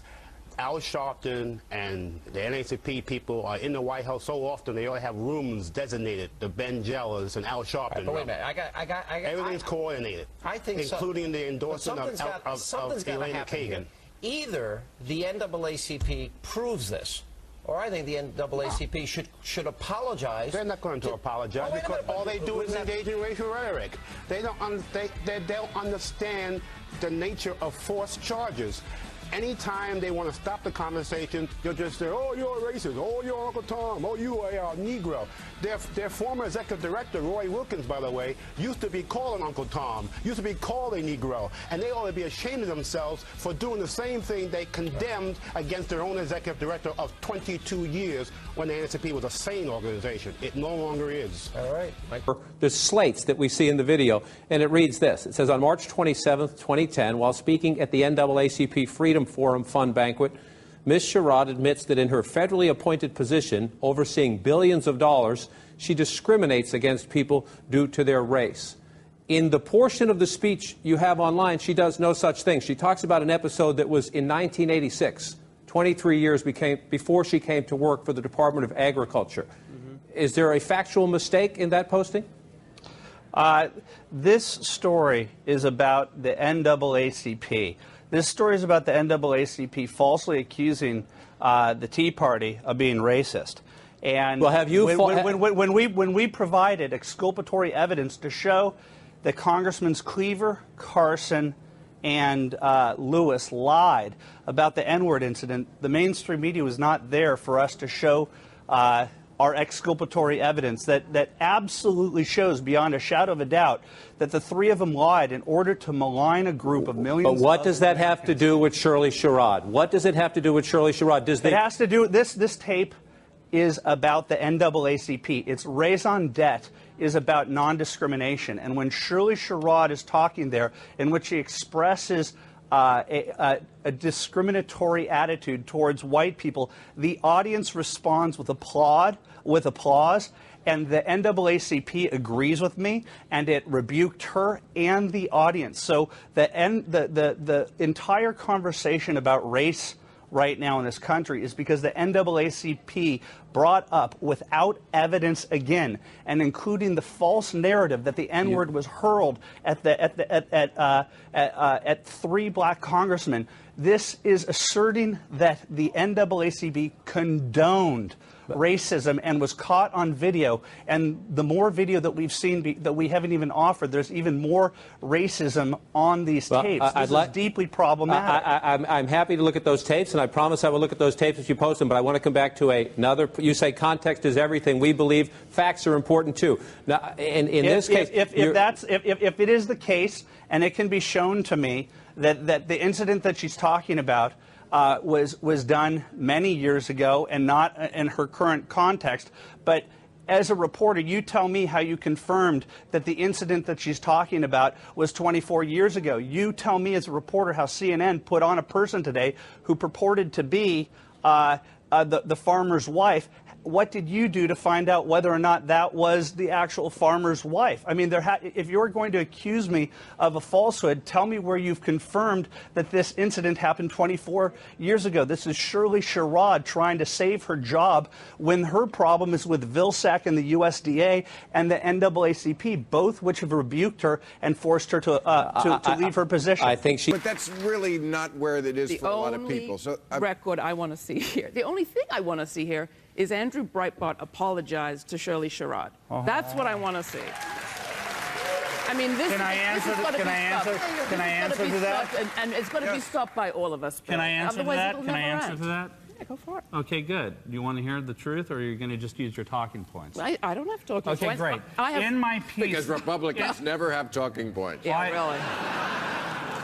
In my article, I wrote, eventually her basic humanity informed her to help the white farmer. The media ignored that, okay? You admitted... Whoa. Secondly, in the actual video that was there, it said, it had the epiphany where she said, it's not about black versus white, it's about rich versus poor. And the only person who defended me on that was Chris Matthews. Thank you, Chris Matthews. And so what happened is that Glenn Beck threw me under the bus. It happened. And he did it on the radio show, and he cut out the part on his radio show where she said it's not about black versus white, it's about rich versus poor. And he went on television and said Andrew Breitbart needs to apologize. He's the one that cut up the video. People listen to Glenn Beck. They don't read Andrew Breitbart's website. Is anybody buying this? I mean, it's you true. yourself told Newsweek that you took Shirley Sherrod out of context. No, I didn't. You said it yourself. It's what I just said is true. If this wasn't your agenda, when I said that eventually, doing this on purpose, why don't you just apologize? Did I write in? Why don't you know what? In my In the meantime, this stunning Fox News alert back now to the Acorn workers caught on undercover videotape telling a supposed prostitute how to hide her occupation on her taxes, classify underage girls who could be working as prostitutes as her dependents, and apparently willing to help arrange an Acorn housing loan for a house that could be used as a brothel. Acorn workers caught on camera saying it all. You can watch it for yourself. We're going to roll the tape for you in a moment. But in the meantime, we are joined by Andrew Breitbart, who is the man behind the posting of this thing online, and who is the person who first got his hands on this videotape. He's going to tell us more about the circumstances of it. Do we have Andrew? Hi, Megan. How are you? Andrew, I'm very glad to see you. Just so our viewers know, we're going to show about 2 minutes of this tape during this segment. But first, I just want you to get it to set it up for us. What is the, to the extent you can tell us, how'd you get your hands on this? How did we find out about this? And what exactly do we believe is happening on the tapes? And then we'll watch them. Well, James O'Keefe is a 25-year-old independent filmmaker. The best I can describe him is he's a cross between Morley Safer and Sacha Baron Cohen. And he came to me with this video, and this extraordinary video, where he played the role of a pimp with a prostitute and went to the Baltimore Acorn office to try and get help in getting housing to run a brothel for underage El Salvadoran prostitutes ranging in age from 13 to 15. Now, he's expecting that when he walks in there, he's probably going to get bounced out on his ear. He's telling them. I mean, he's not keeping it a secret what he's allegedly looking to do. I mean, he's telling them flat out. I've read the transcripts. I've got more than a dozen girls coming in from El Salvador. They're underaged. How do I take care of them tax-wise, and how do I get my business classified in a way where I can get a home loan is what he's asking, I guess. At every step of the way, he telegraphs that what he's doing, he steps up the level of illegality. It's pretty extraordinary to watch the video. It's at biggovernment.com, which we launched today. It's extraordinary to see how every step of the way he says that he's a pimp, she's a prostitute, she's doing all these tricks, they need housing, they've been discriminated against by banks that they've tried to get loans, and they're now coming to Acorn to get help. And every step of the way, they're telling them how to evade the law. All right, let's take a look at part of the clips. The clips run for several minutes. And as Andrew points out, you can check them all out on his new website, biggovernment.com. Right now, we'll show you just a bit, and then we'll get Andrew to comment on it. Is it against the law in Maryland? Prostitution? Anything that the government's not getting money from is always against the law. But I want to know specifically if this is, I think, of course it is, because they've always called the law, cops on us before. Right, and anything that's, anything that's in Maryland, anything that's not government approved is always against the law. Let me make sure there's a code for it, okay? A code for prostitution? Okay, let's see what we got here. Combination food service and drinking places. Business include private management service, direction agencies, credit bureaus. You might have to name it something else. Performance arts, let's see. Independent artists. You can be that. You're an artist of sorts, the way you move your body. I'm very independent. Well, I am now that Sonny's gone. Yeah. Dancing? It's not dancing, trust me. But dancing is considered an art? I mean, sex is kind of like dancing, right? Yeah, that's what I'm going to say. So yeah. I'm thinking, like, if you worked in, like, what's this place? What's the name of that damn thing? Anyway, you work in them, they usually go under performing arts. Or, they usually go under performing arts. which is what you are, performing artists. 9,600 for the year, 9,600 for the year. You have to have a certain clothing. Okay, so we can write that off. You have to have a certain grooming. Okay, that can be written off. Do you get like little gifts or like some kind of incentive or something to your clients or whatever? You can write stuff like that. Condoms. I mean, how many condoms did you buy last month? No. You don't travel. They travel to her. Yeah. Right. So you don't go nowhere, right? Okay. So yeah, we could probably write off. You made $9,000. We can write off probably at least $8,000. This is in an Acorn office, and by the way, is that a toddler I hear in the background? You hear children, or at least a single child, but I couldn't make out how many children there were in the background. So, but this is inside of the Baltimore Acorn offices, Andrew? This is the housing division. This is not the voting division. Right. But it is the Baltimore housing office for Acorn. So does this, now Acorn spokesman, Scott Levinson, who may be very familiar to our viewers, has come out and said, oh, they tried this stunt elsewhere and they got thrown out, and I want to see the whole tape before Acorn comments. Right there, we're playing your edited version of part of the tape. Those are your captions that you put up there. You know, he seems to be suggesting that you've misled, that you've sliced and diced in a way that would mislead people as to the nature of the exchange. Your response to it? Well, in the spirit of transparency, we have provided, when James came to me and I saw his edited version, I said in order for us to put this up at biggovernment.com when we launch, we were going to provide to the public a full airing of the audio from the beginning, middle, and end, and a full transcript at biggovernment.com. So you will hear everything, including the long pauses in between people coming in and out of the office to help them out, which is extraordinary because you never see anyone bat an eye. When he mentions that they're as young as 13 years old, you don't see a flinch. They seem excited to actually help to be able to establish this business and to try and turn this business into a legitimate business. They know it's a prostitution ring, but they're trying to see how they can figure out how to turn it into a legitimate business so that they can use potentially government property in order to run a prostitution ring with El Salvadoran underage girls. Because this is... All right, the Acorn scandal continues to widen tonight. In fact, it now spans all the way to the West Coast. Now, over the past few days, you have seen videos of Acorn officials offering to help set up underage prostitution rings in Baltimore, Washington, and New York. But tonight, we take you to San Bernardino, California, where the most shocking undercover footage was captured to date. Now, the investigation in California began like all of the others. Let's take a look. This has to do with my girlfriend's unique line of work. Oh, okay. What is it? Is it stripping? No, it's not. Is it exotic dancing? No, it's prostitution.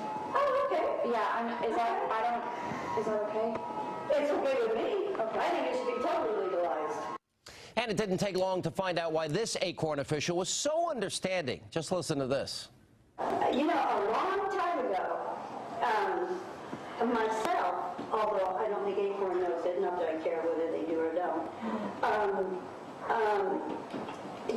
what we call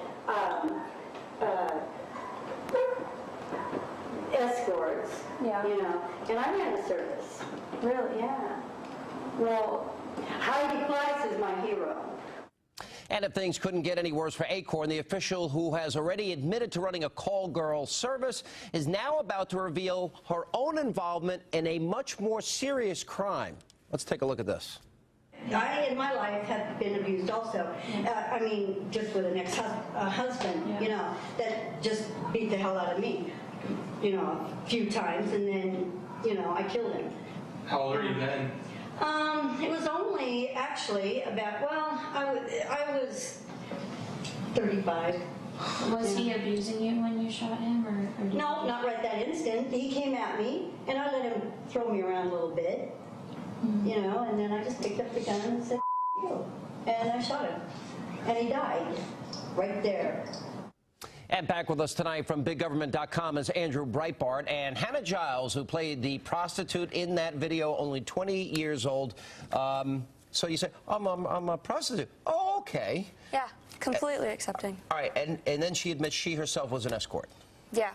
And not only was she an escort, but she ran the service, the escort girls service. Yeah. All right, there are three things that really strike me in this video tonight.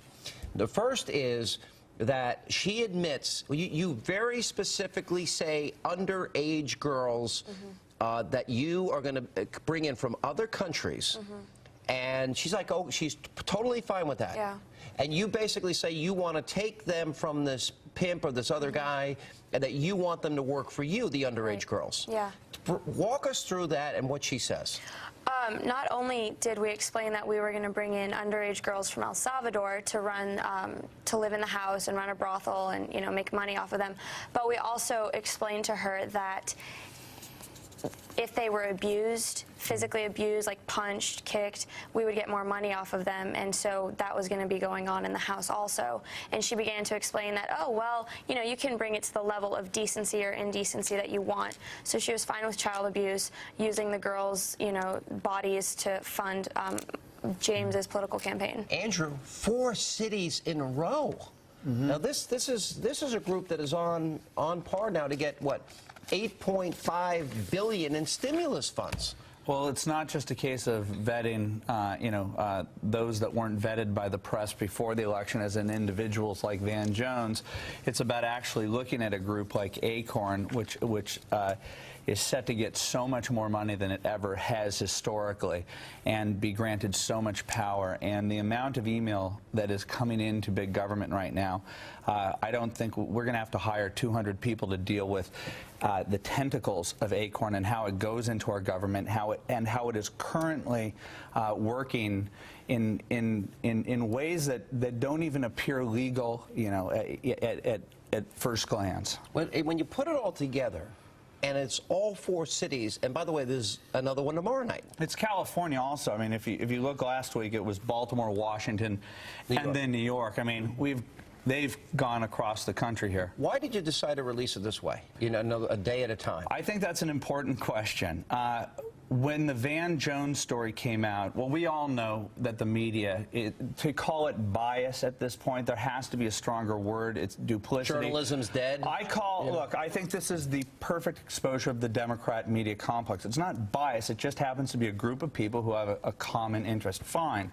Well, now there's an alternative to it. The reason why was when they came to me to tell me about this thing, I said, if you were to drop this, if you were to go to ABC, if you were to CBS or NBC, they'd laugh you out of the place. And I suggested to them, maybe you should put the camera, you know, and pitch them the story and put that up on the internet too. That would be worth it too. Yeah, I don't. Let me. Chic. Andrew Breitbart, I'm quoting you, in a newspaper interview he gave last year discussing the people who run Hollywood. Quote.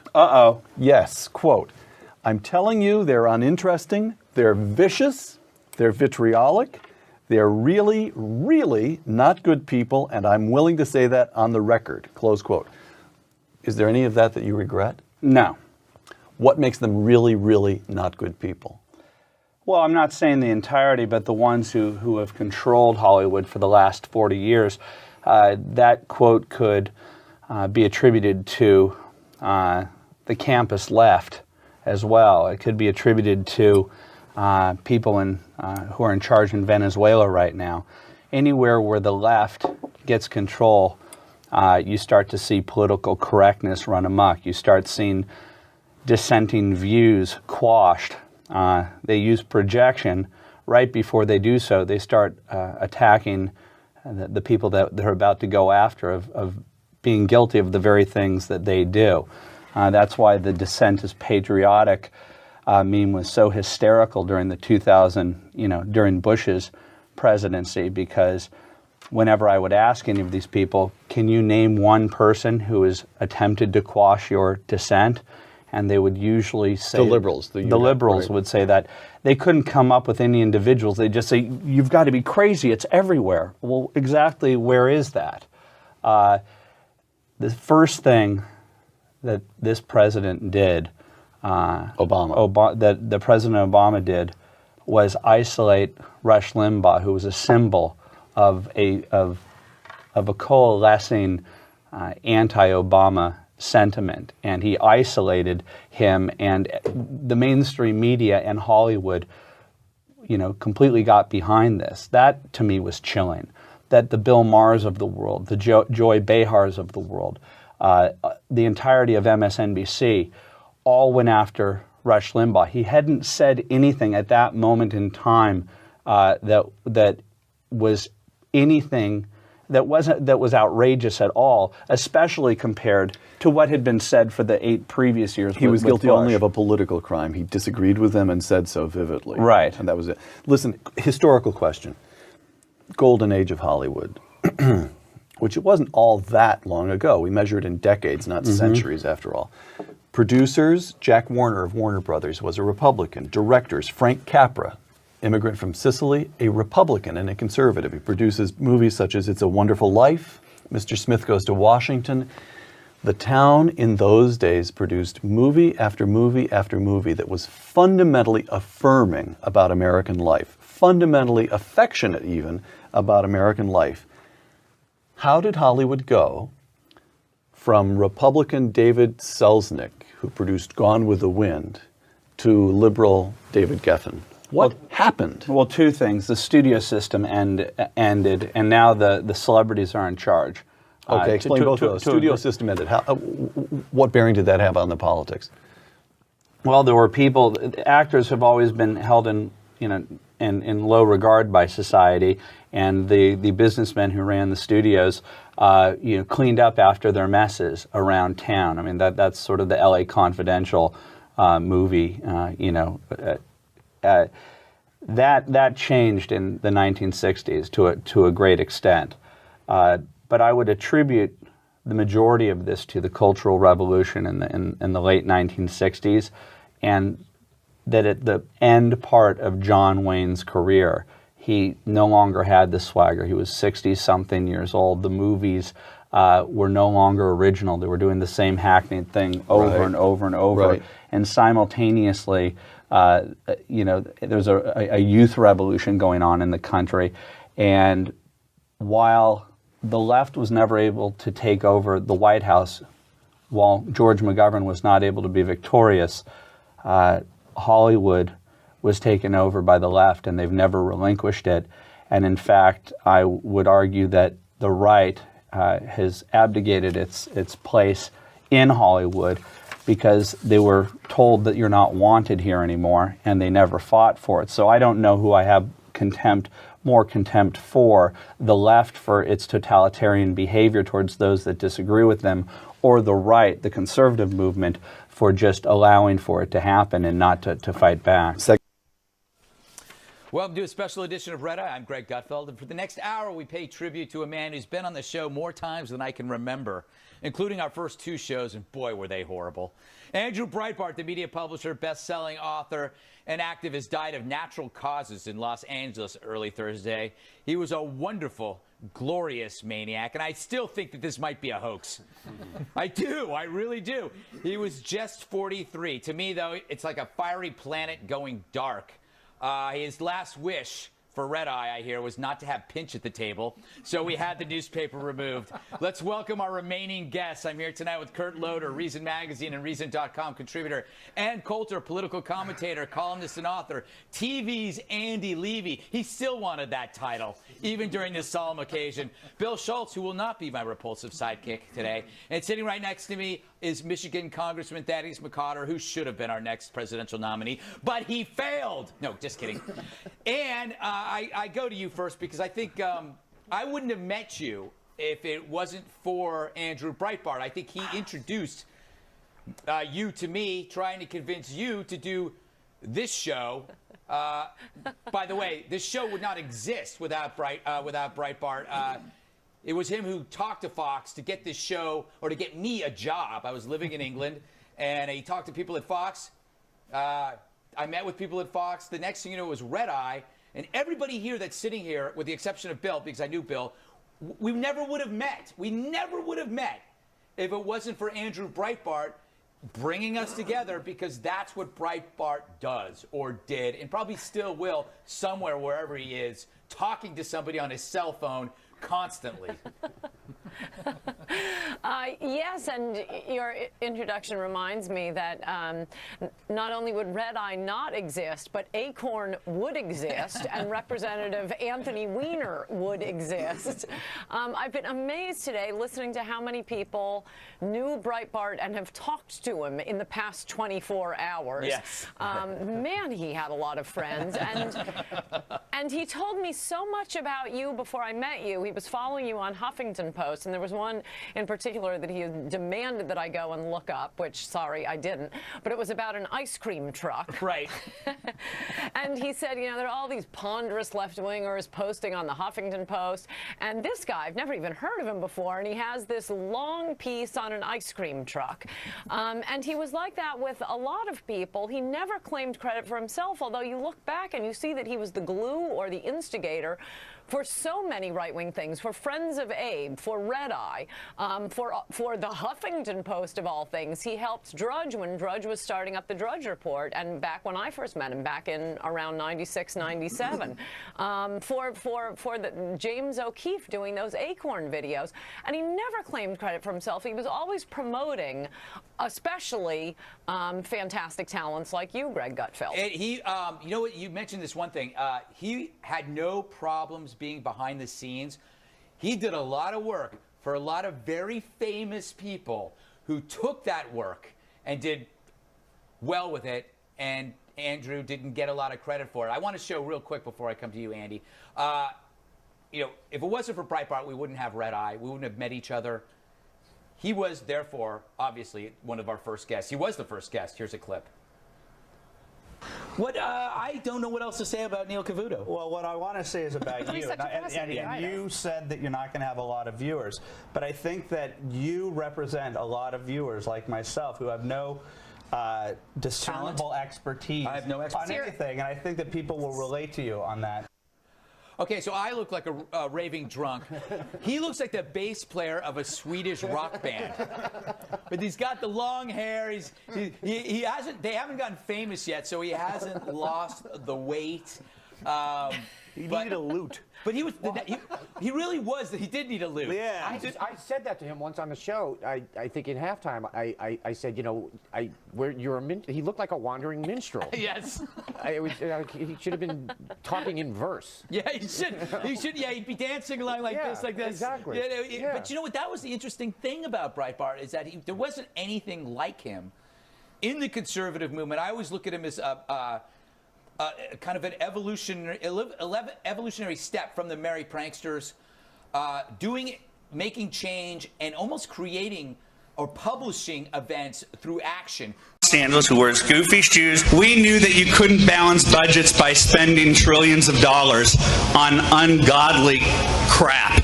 They always think that their sarcasm is going to like catch me off guard. They're a bunch of totalitarian freaks. It worked. Okay.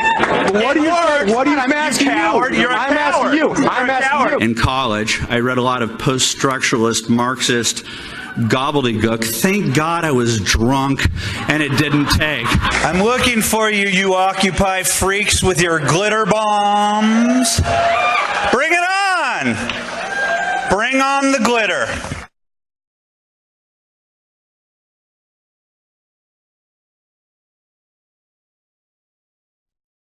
Everything has changed in the last few years. Conservatives used to take it, and we're not taking it anymore.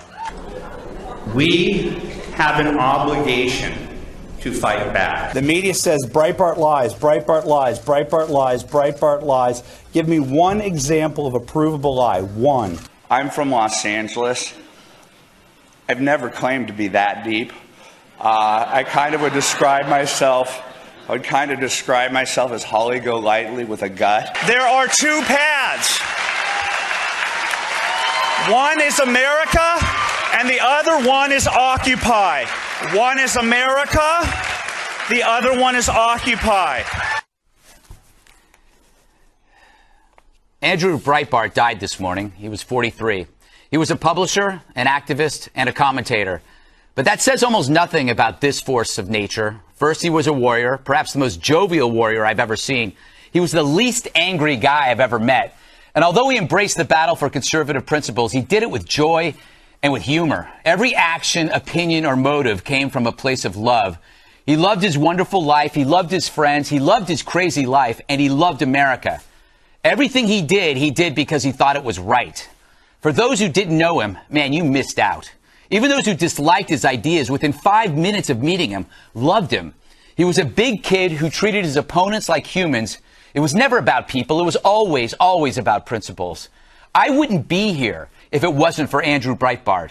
I met him when he ran the Huffington Post, and we bonded instantly. We shared the same humor, the same music, and the same refusal to take most things seriously. We played the fool proudly. He was the one who told Fox News about me, so you can blame Andrew for me being here today. But more important, he was the spiritual leader of the modern conservative movement, and today we lost our toughest general.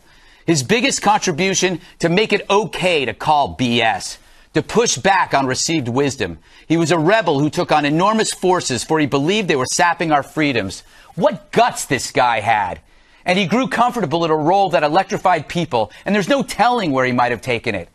The left has their Andrew Breitbarts, but the right never had such a thing until Andrew came along. That's the true test of a visionary, someone who reminds us of nobody else. So is it rude to wonder who can replace him?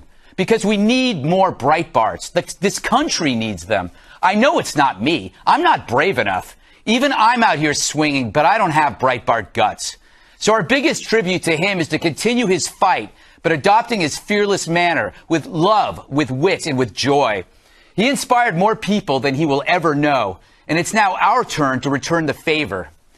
And if I can be selfish for a moment, he was also a great, great drinking buddy, unbelievably smart and mischievous, a partner in crime, and hilariously funny. Andrew, thanks for everything you did for me and for us.